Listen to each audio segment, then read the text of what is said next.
welcome back to Journey into Bushcraft. What I thought we'd do today is the first of a series of videos. I've had a couple of requests online and it's to do what I carry in my rucksack, in my day pack, in my overnight pack, etc. So what I thought I'd do is I'd split it into 3 videos. This being the first, and it's my day sack, what I carry with me, and what clothing I wear. The next one, the clothing will more than likely stay the same, but it'll be for a one-nighter and then for a more than one-nighter and what I carry in. I thought I'd split it up because obviously, you know, for a 2-nighter and then a 1-nighter and a day sack, it'd take a long time. So we'll split the videos down and we'll go from there. What I'll do in a moment, I'll pan down and I'll just show you a view of the table and what I carry in my backpack. Firstly though, what I'll do is I'll go through the clothing that I wear on a daily basis, even when I'm just out walking without a backpack or anything like that. It's always virtually the same. I tend to layer up because obviously, you know, you can take layers off when you get too hot, etc. If it's raining, you know, chuck something on over the top and whatever else. So what I'll do is I'll start. I'll go from the boots that I wear and wear from the feet up. So the boots that I wear are lower. They're a fantastic boot. They're comfortable. They're quite heavy. But they're robust.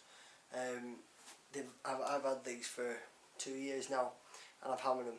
I give them so much abuse, it's untrue, and they've never really let me down. I treat them, I wash them when I get back, every time I get back, whether it's just walking the dogs or whether it's out for a few hours. I wash them, I dry them, and I treat them. And like I said, they've never let me down. They're comfortable, there's plenty of support in them, and I can't say enough good things about them.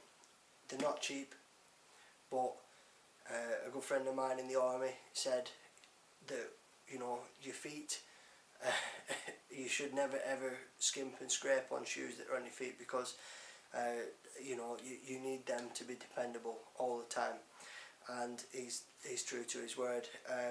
They've never let me down. They've been fantastic, and I've been comfortable, and I've walked through rivers, I've walked through streams, I've walked through mud, I've been up to my knees in mud, and absolutely fantastic. Can't say enough good things about them. So I definitely recommend looking at these online if you can afford them. If you can't, there's a lot of excellent alternatives out there, but I love these. So right, we'll move on. The pants that I wear are these Hagloffs. These are the rugged mountain pants, and again, these are fantastic. I can't say enough good things about these. These are bomb proof as well. I've been up to my knees, like I say, in these, and they're absolutely fantastic. Again, they are rather expensive, but if you search the internet, you should be able to get them fairly decent offers. A leather belt always comes with me. It doesn't have to be a leather belt, but this is a sturdy leather belt. Again, you know, it's fantastic. I treat this as well with leather care, as I do all my leather work stuff, the boots, you know, any my sheaths and my knives, all that to protect them. I'll do a separate review again, you know, when I've got more time on the individual items, if that's what people want. If they do want that, let me know. You know, just comment at the bottom of the video and we'll go from there. But yeah, fantastic Hagloss rugged mountain pants they are. Definitely a recommendation from me. Right. The next one is a buffalo shirt. This is absolutely brilliant. I'll do a review on this, an individual one. But I can't say enough good things about these. People who are into bushcraft or the outdoors know about this brand, know about this type of shirt, and they know how good a quality they are. yeah, you can get them on the internet, and I'll do a separate review on these. But yeah, that's sort of, I'll wear a t-shirt, then I'll wear this, and then I'll wear my outer waterproof jacket. So that's that. This is the jacket. I don't know if you can see that. It's got padding in the arms. It's waterproof. It's the SAS smock, but in coyote brown. It had pockets on the back. It had quite a lot of pockets on the back. I presume that was for ammunition or whatever they would store in them. But I took them off because they were cumbersome. There were pockets in the arms and badges and velcro and stuff on there that wasn't really required, so I unstitched those. But this jacket again, it's got 2 big pockets at the top, 2 at the front, 2 at the side, and it's lightweight, it's not too heavy, and it's fully waterproof. There's a pocket inside and a mat pocket as well. So yeah, that's my jacket, and that's waterproof. That's fantastic. I'll do a review on that as well. Right, now I'm going to pan down now, and I'll point and talk about each individual item as we go. Right, so here what we have is what I would carry on a day out. When I'm going out for the day, not for a couple of hours or for a quick wander or something. I'm talking about you know, from sort of 7, 8 in the morning, depending on what the weather's like, till tea time at night. What I'll do is I'll start from the outer in. Right here we have a BCB rucksack. I'm not really into the branding, you know, naming brands and all that kind of stuff, because I mean, you know, I'm getting nothing out of it. It's not about that. All I'm doing is saying what I carry, and you know, and what works for me. What works for anybody else, it could be, you know, completely different. You could go down to any surplus store and get a rucksack of exactly the same quality for probably a lot less money. I think I paid £20 pounds for this, delivered as well, and it's the 30 odd litre. Yeah, I'm just trying to look for what it is. Yeah, it's a 30 odd litre daysack. It's got the 2 side pouches there and there. It's got the waterproof cover in the bottom that zips out and comes over. It's got clips on the front so you can mount a side pouch. I've put a bungee cord on. Jacket goes in there, you know, when I'm not using it, etc. It's got clips, all that kind of stuff. Again, it's not a review. This is just what I carry on me. I love this day pack. I've got a couple of day packs. One that was given to me, you know, the standard issue one in the army, and I love that just the same. It's brilliant. But this is what I sort of go to majority of the time, for if I'm out all day. Right. Okay. So I'll move this out of the way, and then we'll go through this stuff. Now, normally what I put first thing in the pack is this. All it is a tarp, plastic tarp, cheap. It cost me a couple of quid, if that. What I tend to use this for is, you know, sheeting on the ground. If you know, if it starts to rain, we'll put the tarp up, and this on the floor. We've been out on a situation where it was absolutely gorgeous day, sunny as anything, and then all of a sudden the rains came in. I had a poncho in my rucksack, and my friend didn't, so he used this over his head as the waterproof shield, and it was perfect. It was happy. We ate ready boiling the bag meals, and had a good afternoon. It didn't spoil the day just by having this in the bottom of the pack. So it takes up next to no room. I literally just fold it and fold it and fold it, and then that goes squashed down in the bottom. You hardly even know it's there. So I definitely recommend one of these, even if it's just an emergency shelter. Anything, it doesn't matter. It costs a couple of quid. It could be chucked away once it's got holes burnt in it or anything like that. It's, you know. Oh, and it's got the rings on the side, so you could put bungee cords or paracords in and use it and tie it up to a tree. Right, swiftly going on tarp. This tarp is just a box standard size one, the 3x2 British DPM one. It's not in its original cover. I tore that, so I replaced it with this one. What I've got here is 4 lengths of 10 foot 550 paracord and a 20 foot length of 550 paracord for the ridge line and the 4 guide lines for the corners.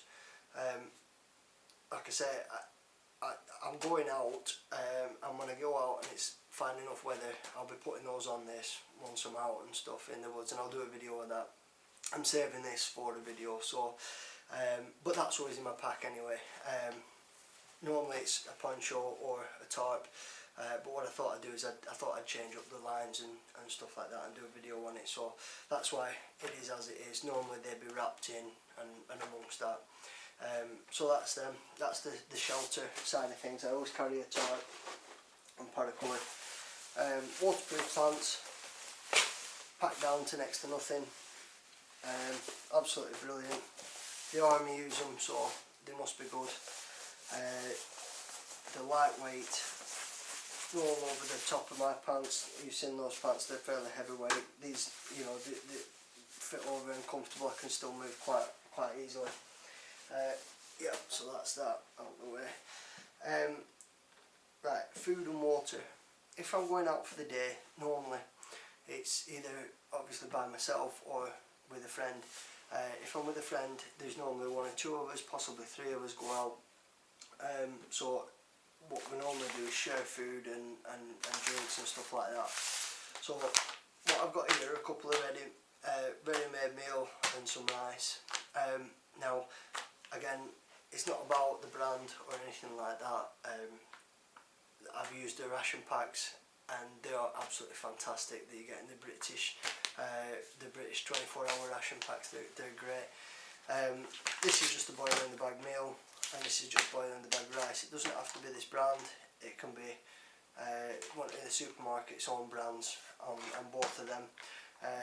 That's just a filler to make it a bigger meal, because one of those on its own, or anything it's good as a snack, but you know, you're not really getting a substantial amount in there. Yeah, what I tend to do is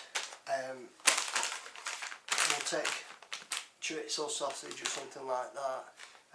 If we're doing like a pasta or whatever else, we'll slice that up. I won't take a full one like that. I'll chop it up into cubes or whatever, fry that in a pan, get the juices going, and then bang some rice in it or whatever else, and that's a great meal in itself. Goes well with a cup of soups, goes well with soups, pasta dishes, all that kind of stuff. So yeah, that goes well. I always carry a whistle with me. It's an emergency whistle. It's quite a loud one, just on a piece of shoelace. That's always with me on my person at all times, for obvious reasons. Emergency, get lost, whatever it is. It's always worth having one of those, just purely because, you know, you could go over on your ankle, you can't move, if you've got a pack on your back or whatever. It's, you know, it speaks for itself. Some more bungee cord for tying stuff up, or the tarp, etc. Right, first aid kit. That's my first aid kit. Right, first aid kit. Now, I don't always take a first aid kit with me if I'm just going for a walk, etc. But what I do carry sometimes is cutting tools. And for obvious reasons, again, along with cutting tools, the potential of an accident. So what is in here is safety blanket, just what I can see now, plasters, strips, pins, tweezers, antiseptic wipes, yeah, anti-inflammatories, paracetamols, another emergency whistle, and bandages. If I'm going in the woods and I'm going to do anything that I will be using my knife for, i.e. carving, whatever, you know, stuff like that, wood preparation, when I'm going to have a fire, I always make sure that this is at hand. It's in a watertight box that's in quite a lot of weather, but I always carry that with me. It's not worth the risk, absolute. So that goes for itself. Everybody out there knows about the importance of having a first aid kit with them when they've got sharp tools with them. So that said, move that to one side. We'll go on to the sharp tools quickly. Now, what I've got here is gloves, a pair of leather gloves. I obviously use them for handling hot pots, pans, and also, you know, stoking a fire and fire preparation. So good hard wearing leather gloves, fantastic. The Laplander saw, which is everybody knows about. Always have one of those on me for preparation. My knife and fire steel in a sheath. This stays in my bag at all times. I'm not one of these people who believes that the second I get out of the car and get in the woods, the first thing that I have to do is put a knife on my belt. It's not for that. It's not a big shiny implement that I like to show off. What it is a tool that I use when I'm in the woods, when it's required. The sheath has got the fire steel bit at the side there, so I just knotted it so it goes in. The knife speaks for itself. It's a fixed blade knife. I'll talk more about that some other time. But what I use here is this Ford peasant knife, and I tend to use that more than anything nowadays.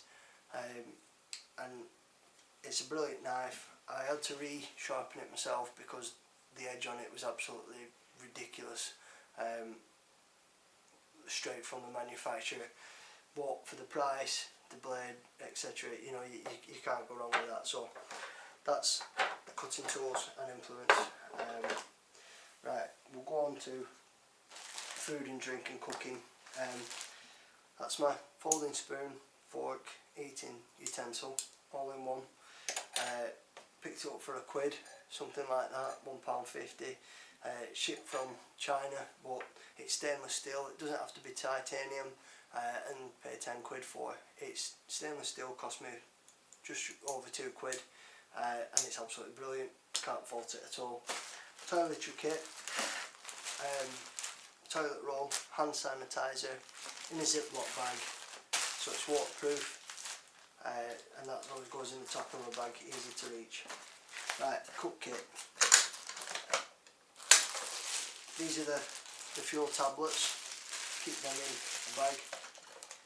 Got those as well. And the new stove. Brilliant. Used it a few times now. Can't fault it. No use in making a fire when it's unnecessary to cook. It's a lot of hassle, and you know, for like a day out, it's not required, and also it's illegal in a lot of places. So unless you have permission, you can't use fire. So that works perfectly for me where I go. What I've started using more and more now is the aluminium pots. Put one of them over that over the top of that, and it heats it up a lot quicker. It boils water a lot quicker. The ready-made meals, the boil in the bags, fit in there perfectly. Bit of water in, literally within 5 minutes you've got boiling water. Brew kit, a couple of tea bags, hot chocolates, 3-in-1 coffees, there's sugar, there's salt and pepper in there, I think there's some water purification tablets as well. So that packs down nicely, that goes in there. Fuel tablets on top, and that goes in as well. Yeah, that goes in there. So, and that goes in there. Right, cups wise, and stuff. I tend to use a couple of different things. This is fantastic. It's a great little cup. The 3-in-1 coffees fit in there perfectly. It's just the right amount of water for a quick warm drink. If I take a flask out with me or something like that with coffee already made in it, I tend to take this to drink with, or use the, I could use the lid as well if there's a couple of us going for a wander. So we've both got a cup. Right, the Crusader water bottle and cup. Everybody knows about it. It's great. You can see that I've had that in the fire to boil water and boiling the bags in. It's had its use. It's had plenty of use. It's a brilliant cup. I love it. Can't say enough good things about it. It takes up quite a bit of space and you don't get that much water in it. Really, that bottle could do with being, say, up here in length. Make it bigger, that'd be perfect. Right, that side I've got this, the water bottle with the Tonka mug that fits on the bottom of it, with the handle that folds around it. It's great. You can stick it straight in the fire. It's stainless. It's never going to rust. It's got markings on the side for water measures, etc. Great cup of tea out of it. Great cup of coffee. Right, this is a tube for around your neck, your head. I'm sure you've all seen them. They're fantastic. I always chuck one of them on when it's cold, when it's windy. This is 100% wool. Watch cap. Again, fantastic. My first go-to when I'm going out for the day. It never fails. It's absolutely brilliant. Never lets me down. Take it on, chuck it in my pocket. Put it on, chuck it in my pocket when I'm hot, whatever, and it works a treat. Fantastic. Now, I've got into photography. I'm still learning photography. There's no point in being outdoors all day and not being able to bring home some decent shots of wildlife and whatever. So now, more than I used to, I tend to have the camera either slung over my shoulder or in the top of my bag so it's easily accessible. Also, I take the camera, my video camera as well, and I always carry a phone. I've got an iPhone that records and takes good photos, so it's brilliant. I can't say enough good things about that, apart from the fact that they're very expensive. The camera is expensive, but it's brilliant for what it is and the quality of photos that it takes. So I also actually use